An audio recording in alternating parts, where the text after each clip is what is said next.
खुशी के गीत गाए जा, ये जिंदगी है कौम की, तू कौम पे लुटाए जा।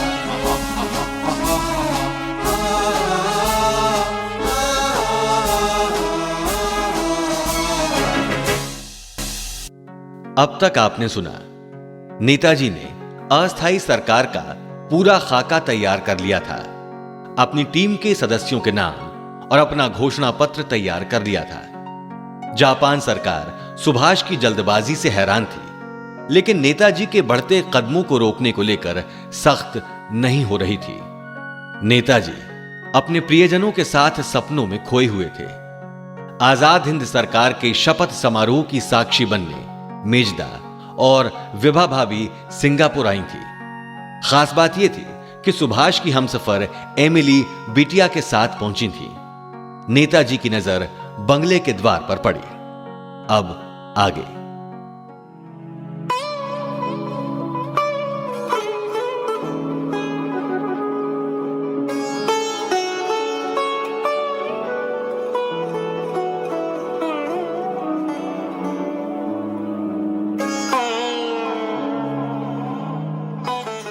मेजदा और विभा भाभी, कितने दिनों बाद देखा आपको।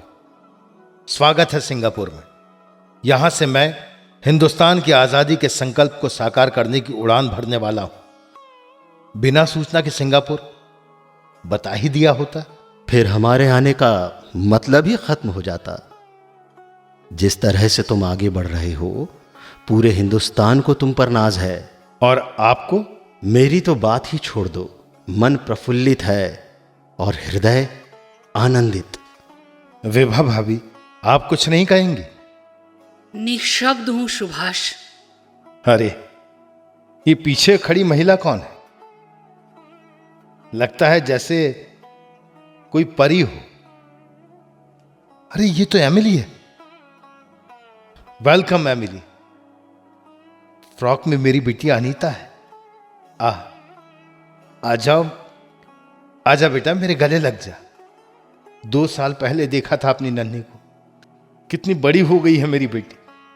हाँ बेटा, मेरे पास आ जा।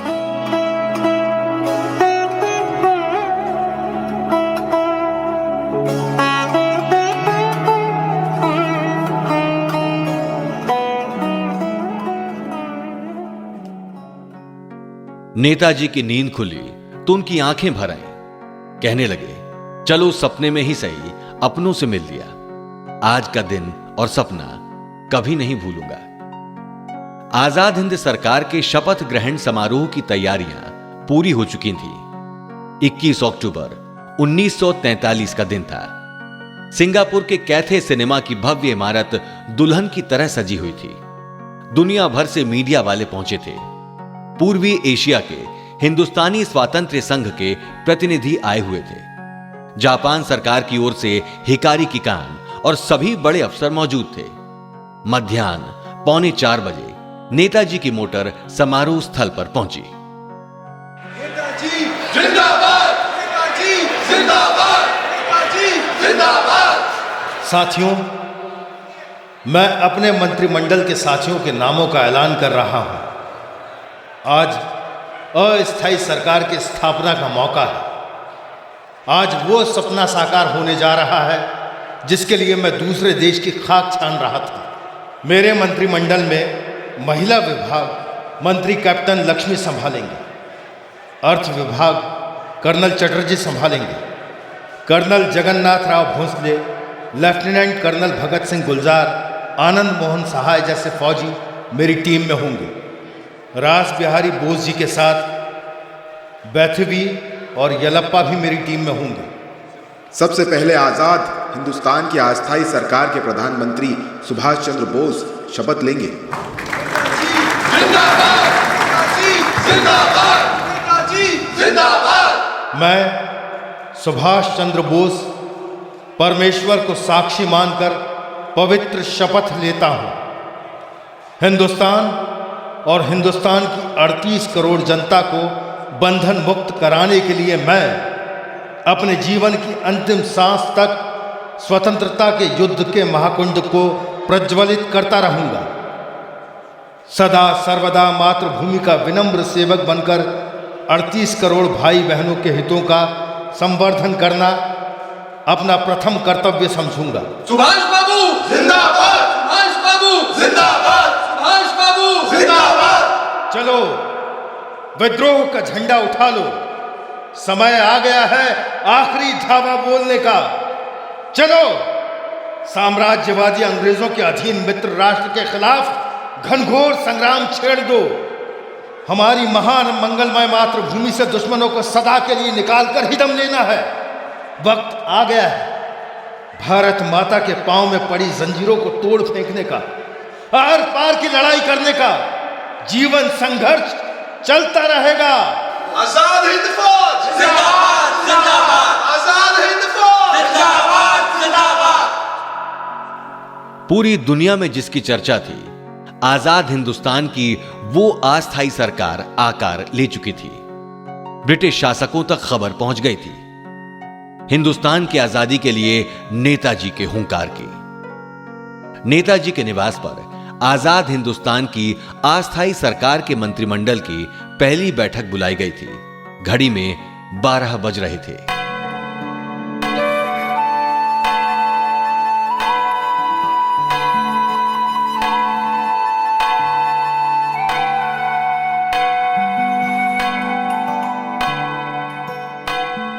मैं इंग्लैंड और अमेरिका इन दोनों मित्र राष्ट्रों के खिलाफ युद्ध का ऐलान करता हूं। क्या कह रहे हैं सुभाष? ब्रिटिश के खिलाफ लड़ाई तो हमारा जन्मसिद्ध अधिकार है, लेकिन अमेरिका के खिलाफ जंग का ऐलान?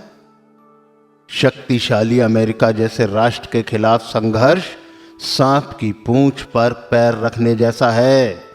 अमेरिका की बैसाखी पर ही तो ब्रिटिश खड़ा है। दोनों एक ही साम्राज्यवादी सिक्के के दो पहलू हैं। नेताजी, आपका जो फैसला, कैबिनेट उसे स्वीकृति प्रदान करता है, क्योंकि परिणाम को लेकर ही आपने अमेरिका और इंग्लैंड के खिलाफ एक साथ मोर्चे का फैसला लिया होगा। चलिए, अब तो आपके मंत्रिमंडल को शाम को दिए जाने वाले भोज का इंतजार है।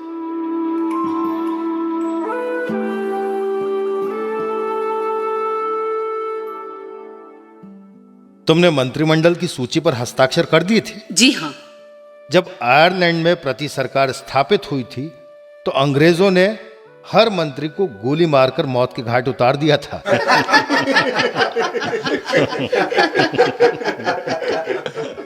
तिरंगे झंडे की शान बढ़ाने के लिए मुझे सभी जाति, धर्म और विचारों के बहादुर जवानों का साथ चाहिए। सबकी एकता के बिना अखंड हिंदुस्तान का मेरा सपना कैसे पूरा होगा? मैं मोहन सिंह के मामले में भी जापानी सरकार से बात करूंगा और उन्हें वापस लाने की पूरी कोशिश करूंगा। नेताजी, मैं तराउची का एडीसी तराउची की ओर से ये गुलदस्ता भेंट करता हूं और आजाद हिंदुस्तान के अस्थायी सरकार का पीएम बनने पर बधाई देता हूं। योर एक्सीलेंसी, जनरल ने कल शाम थोड़ा सा वक्त मांगा है। क्यों? क्या बात है? आप और मंत्रिमंडल के सम्मान में क्लब में एक विशेष आयोजन किया गया है। तराउची ने आपके सभी मंत्रिमंडल के सदस्यों और वरिष्ठ फौजियों को भोज पर आमंत्रित किया है।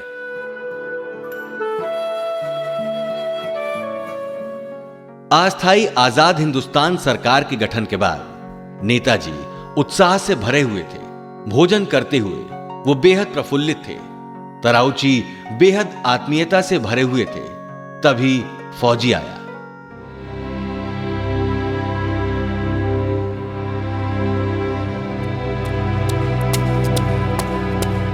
सर, ये संदेश आया है जापान सरकार की ओर से। क्या लिखा है? देखा नहीं सर, आपके लिए है लिफाफा।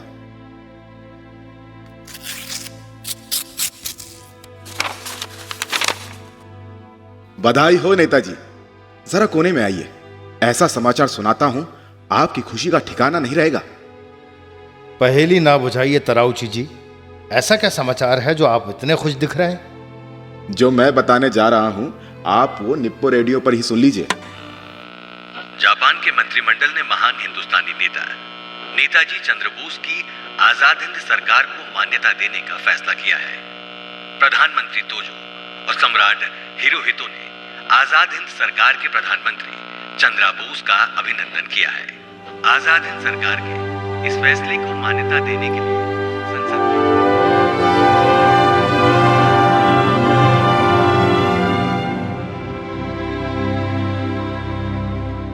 चंद्र बोस जी, एक और अच्छा समाचार सुनाता हूं। वो क्या? अगले सप्ताह टोक्यो में एशियाई राष्ट्रों के परिषदों का सम्मेलन होने वाला है, जिसमें अनेक एशियाई देशों के राष्ट्र प्रमुख हिस्सा लेंगे। आजाद हिंद सरकार का प्रधानमंत्री होने के नाते इस परिषद के लिए आपको भी आमंत्रित किया गया है। क्या बात है! आज आपके पास मेरे लिए कई अच्छे समाचार हैं। ऐसा लग रहा है मां भारती की आजादी का वक्त आ गया है। गुलामी की जंजीरों से करोड़ों हिंदुस्तानी आजाद भारत में सांस लेने वाले हैं। शुक्रिया आपके भोज का। मैं और मेरा पूरा मंत्रिमंडल आपके प्रति आभारी है।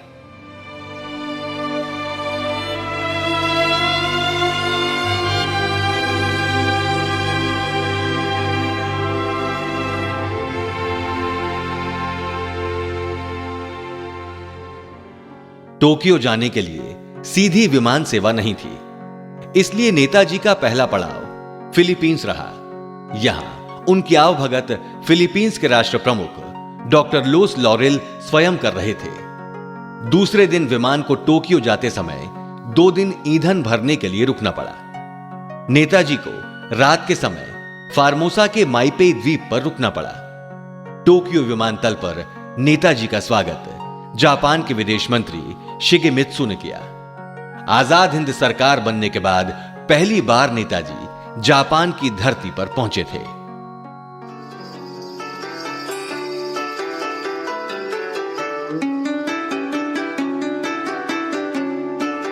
सुभाष चंद्र बोस जीते रहे, जीते रहे। सुभाष चंद्र बोस जीते रहे, जीते रहे। मिस्टर बोस, जापान में आज आपकी छवि एक सच्चे नायक की हो गई है। आपकी आस्था, सरकार की स्थापना, मलाया में लाखों सभा, युद्ध बंदियों को लेकर आजाद हिंद फौज का गठन, उनकी परेड के चित्र आज जापान के समाचार पत्रों में खूब छप रहे हैं। और महिला सेना का गठन। महिला सेना के गठन का विचार आपको पसंद आया? कौतूहल तो सभी को है, क्योंकि तकनीकी ज्ञान में आज जापान का कोई सानी नहीं है। जापान कितना भी विकसित हो गया हो, लेकिन बंदूक लिए महिलाओं के लिए फौज में भर्ती होने की स्थिति निकट भविष्य में उत्पन्न होने वाली नहीं है। यहां के लोग तो इसे पागलपन ही मानेंगे।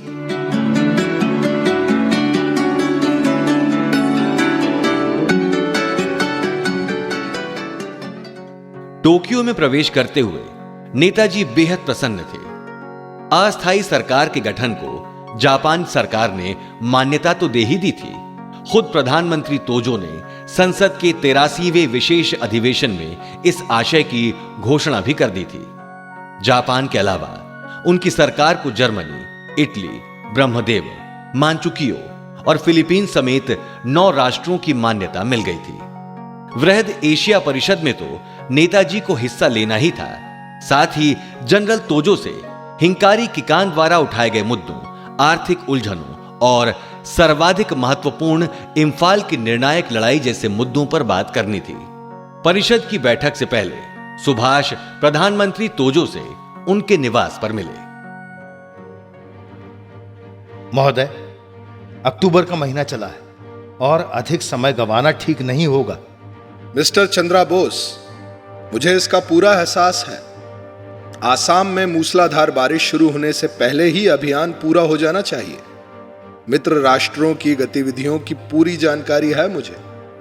साउथ ईस्ट एशिया कमांड का गठन करके इंग्लैंड और अमेरिका का हिंदुस्तान की सरहद पर जबरदस्त फौजी छावनी बनाने का इरादा है। हमारी सरहद पर आजाद हिंद फौज के साथ जापानी फौज को पहुंचने तो दीजिए, फिर देखना हमारे देश में क्रांति की ज्वाला कैसे भड़क उठती है। इम्फाल अभियान को जल्द ही आरंभ कर तो देना चाहिए, बस थोड़ा सा धैर्य और रखिए। मैंने कर्नल किनोशिता और मेजर तनाशा को सर्वे के लिए जुल्पी के पर्वतीय प्रदेश में भेजा है। 15वीं division staff officer major Fujiwara भी चिंतवनी नदी के दोनों किनारों का फौजी नजरिए से सर्वे कर रहे हैं। सर्वे रिपोर्ट मिलते ही अभियान शुरू कर देंगे।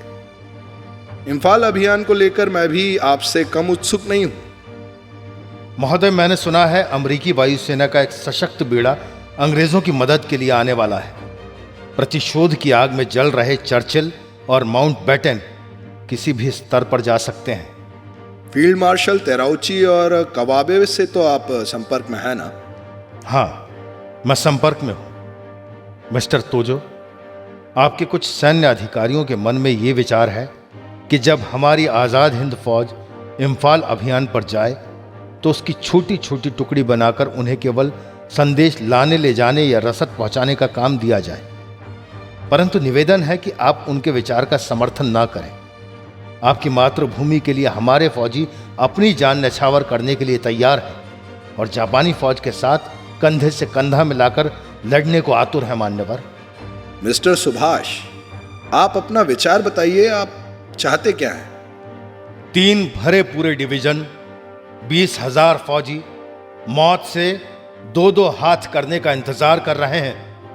जो आग मेरे सीने में धधक रही है वही आग उनके सीने में भी है। अपनी मातृभूमि के लिए कुछ भी करने की आखिरी तमन्ना है उनके दिल में। मिस्टर बोस, फौजी नजरिए से कुछ अड़चन आ सकती है। आपको पूरा विश्वास है कि आपके सैनिक पूरे धैर्य और पक्के इरादे से युद्ध लड़ेंगे? प्रधानमंत्री जी, आप हमारी फौज की ओर केवल फौज की सीमित क्षमता वाली दूरबीन से ना देखें। 20-25 हजार युद्धबंदी आजादी की लालसा से विद्रोह करते हैं। जिस मालिक का नमक खाया है उसका हक अता करने का संकल्प लिया था, लेकिन आज उसके ही विरोध में खड़े होने का एकमात्र उद्देश्य मातृभूमि की आजादी है। इतिहास के किसी भी पन्ने में ऐसी मिसाल नहीं मिलेगी। ना तो आपने सुना होगा ना पढ़ा होगा। चंद्रा बोस, चिंता करने का कोई कारण नहीं है। आपके लिए मैं फिलहाल एक डिवीजन की व्यवस्था करता हूं जो जापानी फौज के कंधे से कंधा मिलाकर कूच करेगी। यह संदेश मैं आज ही तेराउची को भेज दूंगा। महोदय, इसके साथ ही 2 और डिवीजन के विस्तार की अनुमति मिल जाती तो। पहले आप अपनी डिविजन्स का गठन करने का काम शुरू तो करें। प्रधानमंत्री महोदय, अंग्रेजों के चमचे किंग विदाउट किंगडम कह के मेरा मजाक उड़ाते हैं। आपके अधिकार में स्थित हमारे देश का भू प्रदेश हमें मिल जाएगा तो आपके भारत प्रेम की प्रशंसा करते हुए मैं अपने आलोचकों का मुंह बंद कर पाऊंगा। आपका कौन सा भूभाग हमारे कब्जे में है मिस्टर बोस? हमारे अंडमान और निकोबार द्वीप। चंद्रा बोस, आप अच्छे से जानते हैं इस बारे में कोई फैसला लेने की स्थिति में नहीं हूं मैं। आप जानते हैं इन द्वीपों का कितना महत्व है जापान के लिए। यहां हमारी फौजी छावनियां हैं। यहां से मद्रास जाने में केवल 2 घंटे लगेंगे। मिस्टर बोस, सीलोन में माउंटबेटन की अलाइड आर्मी का मुख्यालय बनाने की संभावना है। यह गुप्त सूचना है हमारे पास। फौजी नजरिए से दोनों द्वीप बेहद अहम है हमारे लिए। चलिए, आप हमारे नोट देखिए। कैसी डिजाइन है बताइए। चंद्रा बोस, आपकी तैयारी और जिद से मैं हैरत में हूं। जीते हुए भूभाग में प्रशासन चलाने के लिए मुद्रा जरूरी है प्रधानमंत्री जी। मिस्टर बोस, आपके प्रभावशाली व्यक्तित्व का परिणाम कहिए या हमारे दोनों राष्ट्रों के बीच पूर्वकालीन सांस्कृतिक संबंधों का योगदान। सच कहता हूं, इस महायुद्ध में जापान ने किसी भी एशियाई राष्ट्र को इतनी सहायता नहीं दी जितनी आपको दी है। आप निश्चिंत रहें, विजित भू क्षेत्र आपकी क्रांतिकारी सरकार के अधिकार में ही रहेगा।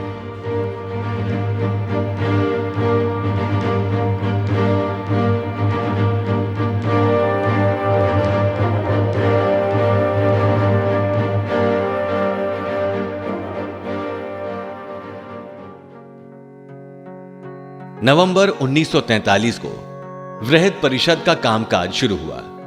परिषद में सुभाष चंद्र बोस को एक पर्यवेक्षक के रूप में आमंत्रित किया गया था, परंतु परिषद ने सुभाष के व्यापक यश, आकर्षक व्यक्तित्व के कारण नायक पद सौंप दिया। परिषद के प्रारंभ में ब्रह्मदेश के प्रधानमंत्री डॉक्टर बा माने नेताजी का अभिनंदन प्रस्ताव प्रस्तुत किया।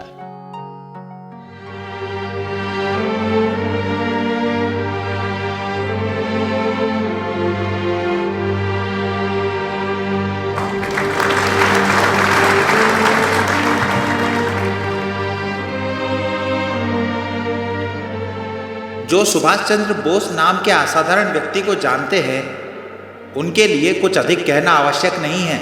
हिंदुस्तान के बंधन मुक्त हुए बिना एशिया का कोई भविष्य नहीं। चलिए सुनते हैं उन्हीं चंद्रा बोस को।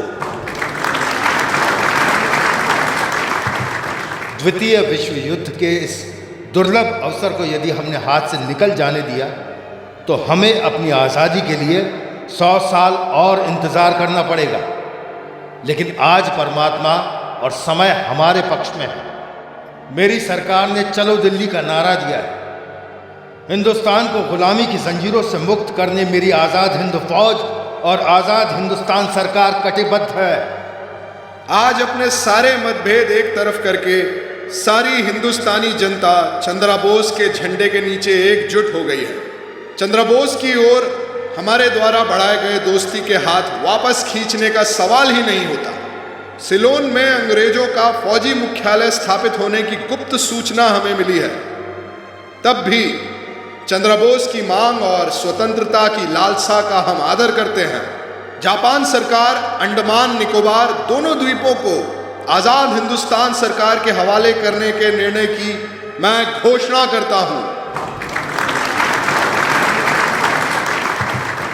हिंदुस्तान को स्वतंत्रता मिल गई तो चंद्रा बोस ही वहां के सर्वे सर्वा होंगे।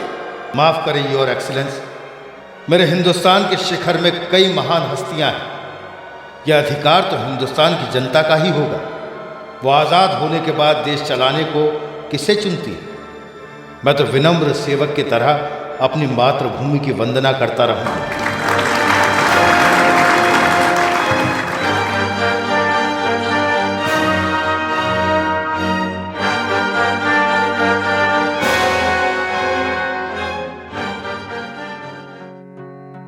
10 नवंबर 1943 का दिन था।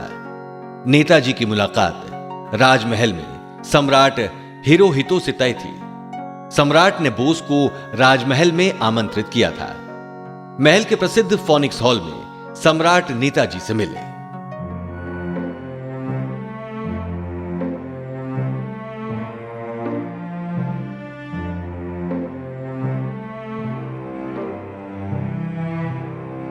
Welcome welcome Chandra Bose. राजमहल में आपका स्वागत है। हिंदुस्तान की स्वतंत्रता के लिए, आपकी भावी योजना के लिए शुभकामनाएं देता हूं। कल टोक्यो में आपके स्वागत समारोह की कामयाबी के लिए भी अग्रिम बधाई देता हूं। आपकी आत्मीयता से मैं प्रसन्न हूं। आपने जो मेरे हिंदुस्तान की आज़ादी के लिए शुभकामनाएं दी हैं, उसके लिए मैं हिंदुस्तान की जनता की ओर से आपका आभार व्यक्त करता हूं। मुझे टोक्यो में मिल रहे सम्मान और आपका साथ मेरे आज़ाद हिंद के संकल्प को उड़ान देने वाला है। चंद्रा बोस, आपको भोज पर आमंत्रित करना तो बहाना था। आपसे मिलने में जो आनंद आता है उसे बयां नहीं कर सकता हूं। तोजो जी, आप अपनी सेहत का ख्याल रखें, आराम कीजिए। ये महायुद्ध आराम की अनुमति नहीं दे रहा है। कहां फुर्सत है आराम करने की। अभी तो पैसिफिक महासागर में जापान और अमेरिकी नौसेना के बीच मचे घमासान का तनाव है। राजबिहारी बाबू की भी सेहत ठीक नहीं है। आपके पास से जाकर उनसे मुलाकात करूंगा।